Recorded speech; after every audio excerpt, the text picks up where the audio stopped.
여러분 안녕하십니까, 진성호입니다. 지난 대통령 선거 사전투표에서 정말 부실하고 무능을 몸째로 보여준 선거관리위원회, 노정희 중앙선거관리위원회 위원장은 사퇴를 거부했습니다.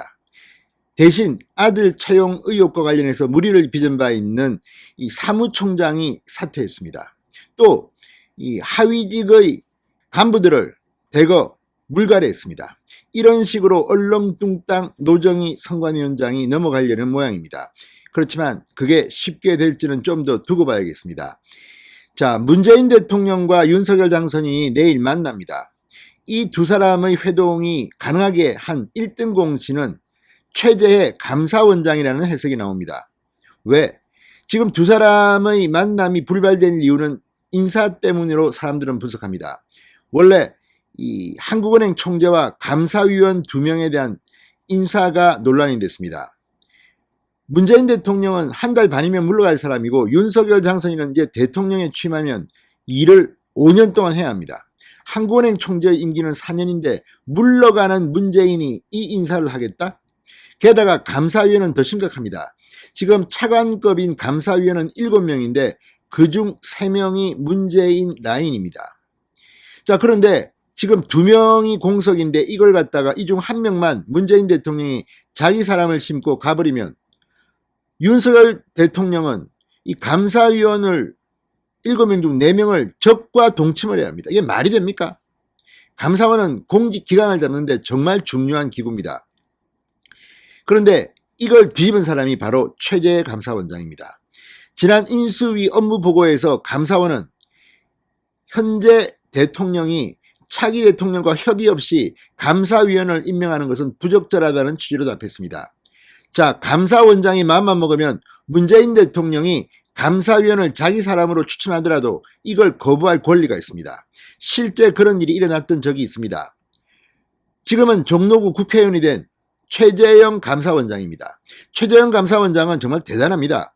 문재인 대통령이 지금 검찰총장으로 있는 김호수 당시 전 법무부 차관을 감사위원으로 추천했는데 최재형 감사원장이 당시 거부해버렸습니다. 정치적 중립성을 지키는 인사가 아니라는 이유였습니다. 몇 달 동안 이걸 거부하자 결국 김호수 감사위원 카드를 문재인 대통령은 버렸습니다. 이처럼 문재인 대통령이 법적 권한을 이야기하면서 임기가 남았다, 감사위원도 1명은 내가 하겠다고 이렇게 주장했지만 지금 최재해 감사원장이 비토하면 끝입니다. 자, 이렇게 감사원이 인수위에 업무보고를 하자 문재인 청와대도 꼬리를 내리고 두 사람의 회동이 내일 청와대 상춘제에서 만찬을 곁들여 진행될 것으로 보입니다. 다만 조건은 달라졌습니다. 원래 문재인 대통령 측이 이 배석자 없이 둘만 만나서 비공개 회담을 하자고 제의했다, 이렇게 한국경제는 보도한 적이 있습니다. 그런데 이번에는 배석자가 있습니다. 청와대는 유영민 비서실장 그리고 윤석열 당선인은 장제원 당선인 비서실장을 함께 대동합니다. 자, 이쯤 되면 감사원이 지금 상당히 중요한 역할을 하고 있습니다. 최재해 감사원장이 확실히 상황 판단을 한 것으로 보입니다. 자, 그런데 오늘 아주 희한한 일이 벌어졌습니다. 인수위원회가 지난 대통령 선거 때 부실한 관리를 한 선거관리위원회와 간담회를 갖고자 했습니다. 그러니까 선거관리위원회는 위원회 조직입니다. 독립성이 있습니다. 그러니까 업무보고하라는 것은 논란이 있으니까 간담회를 해서 지난 부실 책임을 묻고자 했습니다. 그런데 선관위가 거부를 해버렸습니다. 이와 관련해서 감사원은 선관위를 감사하기로 했습니다. 물고 물리는 겁니다. 그렇지만 감사원이 선관위를 감사하게 되면 노정희 중앙선거관리위원장이 그때도 버틸 수 있는지 한번 두고 보겠습니다. 진성호의 융단 폭격 시작합니다. 노정희 중앙선거관리위원회 위원장을 융단 폭격합니다. 방송에 앞서 아직 진성호 방송에 구독자가 아니신 분은 붉은색 구독 버튼 눌러주십시오. 더 좋은 방송으로 보답하겠습니다. 자, 인수위 정무사법행정분과 간사인 이용호 국민의힘 의원이 오늘 삼청동 기자회견장에서 긴급 브리핑을 했습니다. 그리고 중앙선관위가 지난주 인수위의 간담회 요청에 대해서 선관위원들의 회의를 거친 후에 선례가 없다, 또 선거를 앞두고 오해의 여지가 있다, 이런 이유로 수용하지 않겠다고 거부했다고 밝혔습니다. 선관위와의 간담회 목적과 관련해서 이 3구 대선 사전투표 불실관리 문제 등을 포함해 여러 사안에 대해 의견을 나누고자 했다.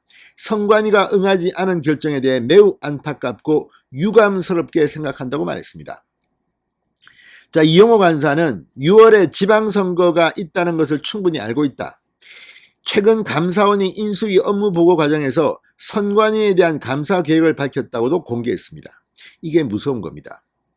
자, 얼마 전 감사원의 업무보고를 받는 과정에서 중앙선관위가 별도의 헌법상 독립기구이긴 하지만 이처럼 국민의 기대에 어긋나게 선거 준비를 턱없이 부실하게 한 데 대해서 감사 여부를 물었는데 감사원은 이번 지방선거가 끝난 이후에 감사를 하겠다는 계획을 보고했다고 말했습니다. 해야 됩니다, 이거. 선거 이후에 선거관리 시스템 전반에 대한 보완, 개선 요인들을 분석하고 진단하겠다는 보고를 했다고 덧붙였습니다. 자, 그동안 중앙선관위에 대한 감사원의 감사 사례를 보면 2010년부터 2019년까지 4차례 감사를 받은 적이 있다고 합니다. 3년 정도에 한 번은 감사원이 선관위를 감사한 겁니다. 근데 지금 안 하면 언제 합니까? 이렇게 부실한 사전투표 운영이 발각이 됐는데.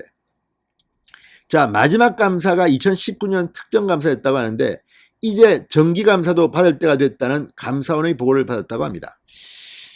자, 아무튼 지금 감사원 이제 6월 선거 이후에 선관위를 감사한다면 그때는 문재인이 아니라 윤석열 대통령 시대입니다. 잔뜩 긴장해야 할 겁니다. 한번 두고 보겠습니다. 진성호의 융단 폭격이었습니다. 여러분 감사합니다.